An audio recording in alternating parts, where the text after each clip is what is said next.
জঙ্গলের মধ্যে শিয়ালের একটি মুরগির খামার ছিল। মুরগির খামারটা দেখতে শুনতে খুব ভালো ছিল। চারপাশে সবুজের মাঝে শিয়ালের একটি সুন্দর মুরগির খামার। রোজ সকালবেলা শিয়াল তার খামার থেকে মুরগির ডিমগুলো নিত। শিয়ালের মুরগিগুলো ডাকাডাকি করছে। ডিমগুলো ঝুড়িতে রেখে শিয়াল বলে, বুদ্ধি করে একটা খামার দিয়েছিলাম, তাই এখনো স্বাচ্ছন্দ্যে মুরগির ডিম খেয়ে বেঁচে আছি।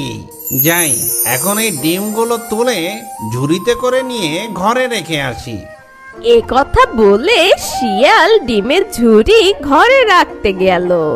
ডিমের ঝুড়ি ঘরে রেখে শিয়াল বলে, হাট্টিমা টিম টিম, যাক বাবা, হাঁপিয়ে গিয়েছি, এবার একটু রেস্ট নিয়ে নেই, তারপরে একটু বনের দিক থেকে ঘুরে আসি। বনের মধুময় বাতাস আমার খুব ভালো লাগে। যাই যাই, এখনই যাই, একটু ঘুরে আসি। এ কথা বলে শিয়াল জঙ্গলের মাঝে ঘোরাঘুরি করতে গেল। জঙ্গলের শীতল পরিবেশ শিয়ালের বেশ ভালো লাগছিল। চারপাশে পাখির ডাক আর নদীর স্রোতের আওয়াজ ভেসে আসছে।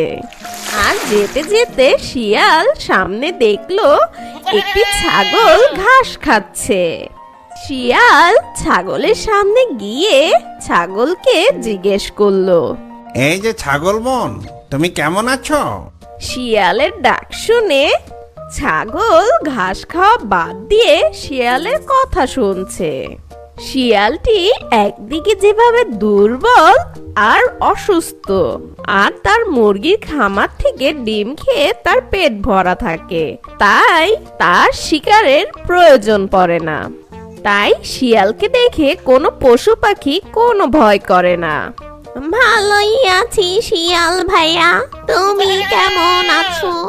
আর এ কথা শুনে শিয়াল বলে, আর কেমন থাকবো, তুমি তো ভালো করেই জানো শরীরে শক্তি নেই, তাই সকাল সকাল একটু জঙ্গলে ঘুরতে এলাম, যেন সারাটা দিন আমার মনটা খুব তরতাজা থাকে।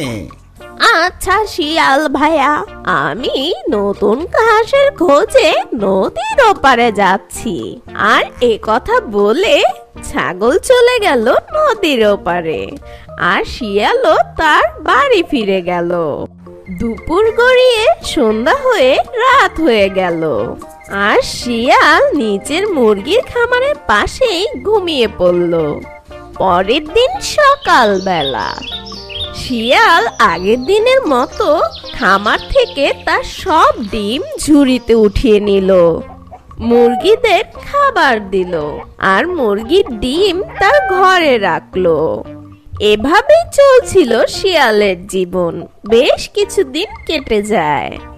একদিন শিয়াল তার মুরগির খামারের ডিমগুলো রেখে মুরগিদের খাবার দিয়ে প্রতিদিনের মতন আবার জঙ্গলে ঘুরতে গেল।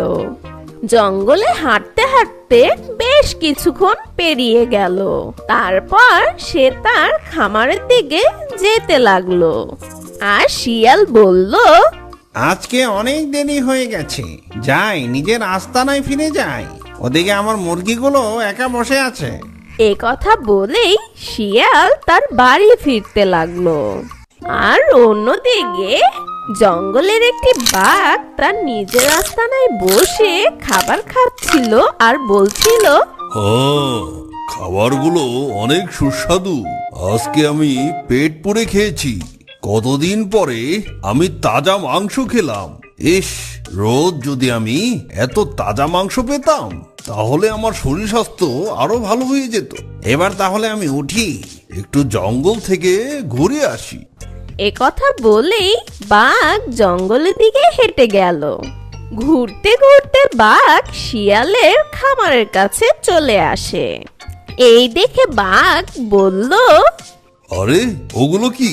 দূরে ওটা দেখছি একটা মানুষের বাড়ির মতো, কিন্তু এই জঙ্গলের ভেতরে মানুষ কোথা থেকে আসবে? দেখি তো একটু সামনে গিয়ে। এই বলে বাঘ শিয়ালের মুরগির খামারের কাছে এগিয়ে গেল। বাঘ শিয়ালের মুরগির খামার দেখে অনেক অবাক হয়ে যায়। বাঘ খুশিতে বলল, আরে এটা তো দেখছি একটা আস্ত মুরগির খামার। বাহ, বাঁশের বেড়ার ভিতর এতগুলো মুরগি, আবার মোরগও আছে। ভাবা যায় এগুলো, কিন্তু এখানে আশেপাশে তো কাউকে দেখা যাচ্ছে না। এখানে তো মানুষ থাকারও কথা নয়, আর কোনো পশু পাখিকেও দেখছি না। তাহলে এই মুরগিগুলো কে পালে? বাঘ খাবার দেখে অবাক হয়ে যায়। ওইদিকে শিয়াল তার বাড়ির কাছে চলে আসে। শিয়াল জোরে জোরে হেঁটে তার বাড়ির দিকে ছুটে আসছে, আর শিয়ালের পায়ের শব্দ বাঘের কানে এসে পৌঁছালো।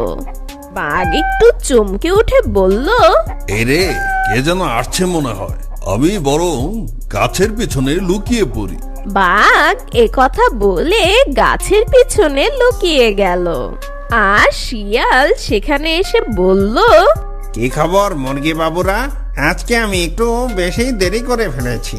তোরা এতক্ষণ একা একা ছিলি, ভাগ্যিস এখানে কেউ আসেনি, না হলে তোদের সবাইকে খেয়ে ফেলতো আর আমি তোদের পেতাম না।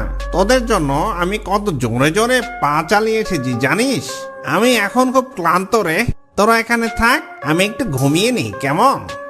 কথা বলে শিয়াল গিয়ে ঘুমিয়ে পড়ল, আর বাঘ গাছের আড়াল থেকে বেরিয়ে এসে মুরগির খামার থেকে একটি মুরগি খুব করে ধরে ফেললো। আর বাঘ বলল, রোজ যদি আমি একটা করে মুরগি খাই, তাহলে তো আমার আর কিছু লাগবে না। আজকে থেকে আমি প্রতিদিন রাতে আসব, আর তোদের একটা করে নিয়ে যাব। ভালোই হবে, তাজা তাজা মাংস খাবো, আর আমার শরীরটাও ভালো হয়ে যাবে, আর আমার মনটাও ভালো থাকবে। যাই, এবার নিজের আস্তানায় যাই, শেয়াল বেটার আবার ঘুম ভেঙে যাবে। কথা বলে বাঘ চলে গেল তার আস্তানায়। পরের দিন সকালবেলা মুরগিগুলো ডাকতে শুরু করলো। মুরগির ডাক শুনে শিয়াল উঠে গেল। প্রতিদিনের মতন শিয়াল মুরগির ডিমগুলো ঝুড়িতে রাখে। শিয়াল ডিমগুলো ঝুড়িতে রেখে সে বুঝলো কিছু একটা গরমিল আছে।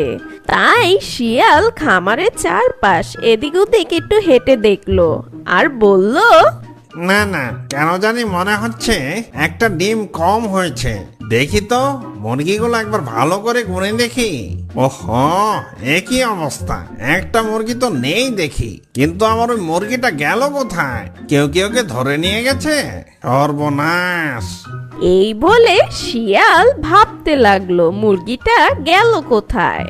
আর ভাবতে ভাবতে শিয়াল বলল, দেখি আজকে রাতটা পাহারা দিয়ে দেখতে হবে মুরগি কি সত্যি কমে যাচ্ছে নাকি কেউ নিয়ে যাচ্ছে। সন্ধ্যা হয়ে গেল। বাঘ নিজের আস্তানা থেকে বেরিয়ে শিয়ালের খামারের দিকে গেল, আর যেতে যেতে বাঘ দাঁড়িয়ে বলে, আজকে আবারও একটা তাজা মুরগি দিয়ে পেট পুজো করা যাবে। আহ, কি শান্তি! শিয়াল বেটা কিছুই বুঝতে পারবে না, আর আমিও নিজের পেট রোজ ভরতে পারবো। বাঘ কথা বলে শিয়ালের খামারের উদ্দেশ্যে রওনা দিল। আর ওইদিকে শিয়াল তার খামারের পাশে বসে আছে। শিয়াল তার খামার পাহারা দিচ্ছে, এটা দেখার জন্য যে তার মুরগি কে নেয়। আর বাঘ এসে দেখে শিয়াল সেখানে আছে, আর এটা দেখে বাঘ বলল, ওরে বাবারে, আজকে দেখছি শিয়াল পাহারা দিচ্ছে।